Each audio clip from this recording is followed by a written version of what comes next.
RUU perampasan aset itu inisiatif dari pemerintah dan terus kita dorong agar itu bisa segera diselesaikan oleh DPR. Ya, bukan DPR tidak mau membahas, pemerintahnya belum ajukan. Kalau memang ajukan, sudah diajukan, kapan diajukan itu? Kalau ada, tertulislah, umumkan itu.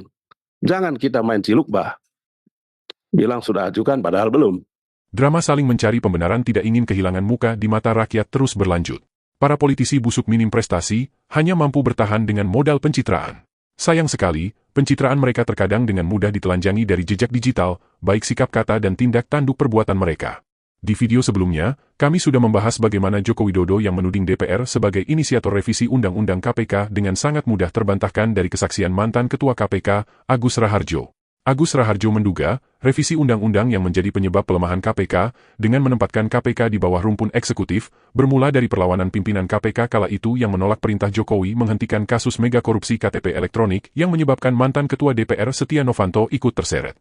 Bagi kalian yang penasaran video mantan Ketua KPK tentang amarah Joko Widodo minta kasus korupsi KTP elektronik dihentikan, nonton di video kami sebelumnya.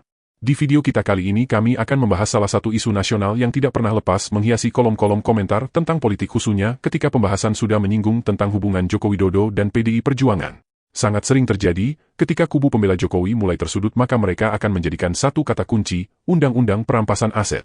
Mereka begitu setia memelihara perkataan Jokowi dan bahkan menjadikannya sebagai senjata pamungkas membela nama baik Joko Widodo. Namun benarkah asumsi yang mereka yakini selama ini bahwa DPR lah yang tidak mau mengesahkan Undang-Undang Perampasan Aset?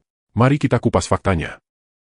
Ketika saya bertemu dengan Mas Novel Baswedan, beliau menanyakan ke saya perlu konfirmasi apakah betul PDI Perjuangan yang memelopori perubahan Undang-Undang KPK yang mengkerdilkan KPK di dalam upaya pemberantasan korupsi.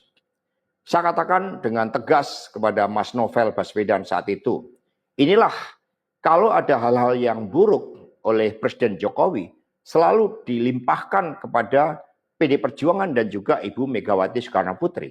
Tetapi ketika ada hal-hal yang positif, selalu diambil oleh Presiden Jokowi tanpa menyisakan benefit bagi kepentingan PDI Perjuangan. Bila menguntungkan maka akan diakui sebagai hasil karya sendiri, namun bila akan merugikan maka tanggung jawabnya dilemparkan ke orang lain. Kira-kira seperti itulah penggalan kata sindirian Hasto Kristianto menggambarkan perilaku Joko Widodo. Dalam kasus revisi undang-undang yang mendatangkan kontroversi, Jokowi menyebut inisiatif DPR. Tapi dalam kasus undang-undang perampasan aset yang sangat diinginkan masyarakat Indonesia, Jokowi mengakuinya sebagai inisiatif pemerintah dalam hal ini Presiden sebagai kepala pemerintahan. Sayang sekali bahwa di zaman terbuka seperti sekarang ini, aksi tipu-tipu mencari popularitas di atas kreativitas orang lain, atau menari-nari di atas derita orang lain dengan mudah dibongkar khususnya oleh netizen lurus, bukan bayaran.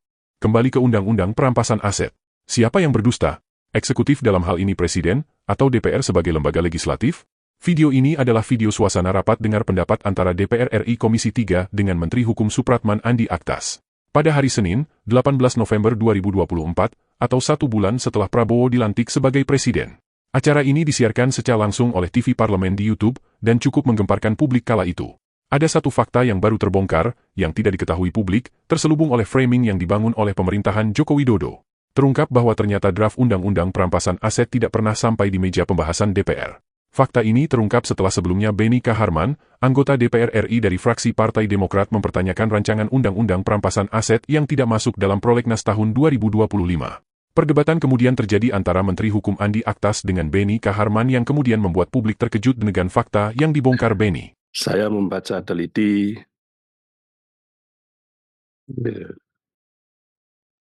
usulan prolegnas tahun 2025.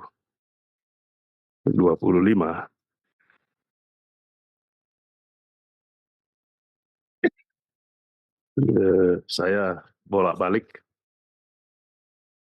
tetapi yang saya cari itu tidak ketemu. Maka perkenankan saya untuk menanyakan itu. Saya tanya kepada pemerintah, bagaimana nasib rancangan Undang-Undang Perampasan Aset? Tidak ada di sini. apa memang tidak dimasukkan atau sudah dimasukkan tetapi tidak dicantumkan di sini. Saya baca ini.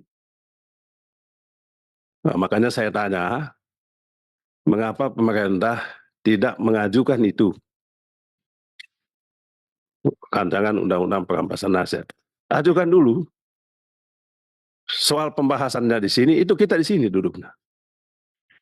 Belum diajukan kok sudah dibahas soal ini. Saya rasa pemerintah harus ambil posisi yang jelas, sebab kami juga ketemu masyarakat, dituduh juga oleh masyarakat, oh DPR yang tidak mau. Kenapa DPR tidak mau membahas itu? Kami bilang ya, bukan DPR tidak mau membahas, pemerintahnya belum ajukan. Kalau memang ajukan, sudah diajukan, kapan diajukan itu? Kalau ada, tertulislah, umumkan itu. Jangan kita main ciluk, bilang sudah ajukan padahal belum. Bilang DPR yang tidak mau bahas loh, barang aja nggak ada, apa yang mau dibahas? Barang aja nggak ada, apa yang mau dibahas? Apa yang mau dibahas? RUU perampasan aset itu memang inisiatif dari pemerintah, dan terus kita dorong agar itu bisa segera diselesaikan oleh DPR. Barang aja nggak ada, apa yang mau dibahas? Tentu saja pernyataan Beni Kaharman ini membuat geger publik. Sampai Presiden Joko Widodo turun tahta pada tanggal 20 Oktober 2024, ternyata draft tertulis yang semestinya menjadi pokok pembahasan rancangan undang-undang tidak pernah dibuat dan disampaikan ke DPR. Ternyata selama ini undang-undang perampasan aset ini hanya sebatas wacana, narasi tanpa bukti fisik. Bahkan ketika era Mahfud MD sebagai Menteri Hukum, dalam debat terbuka dengan anggota DPR, Mahfud MD pun ternyata juga hadir hanya dengan argumen, tapi tidak pernah menyerahkan rancangan undang-undang yang dimaksud untuk dibahas. Maka wajar kemudian kalau Bambang Pacul membalas dengan kata-kata menohok bahwa percuma membuang-buang waktu di DPR jika itu hanya wacana. Bambang Pacul mempersilahkan Mahfud MD untuk mematangkan dalam bentuk lobi antar pimpinan, membuat draft tertulis dan hadir kembali di DPR untuk bicara secara konkret, bukan hanya omon-omon. Bagaimana menurut pendapat kalian? Siapa yang lebih pantas dipercaya, Joko Widodo, atau anggota DPR dari fraksi Demokrat, Beni Kaharman? Tuliskan pendapat kalian di kolom komentar, jangan lupa like dan subscribe agar channel ini dapat berkembang. Terima kasih.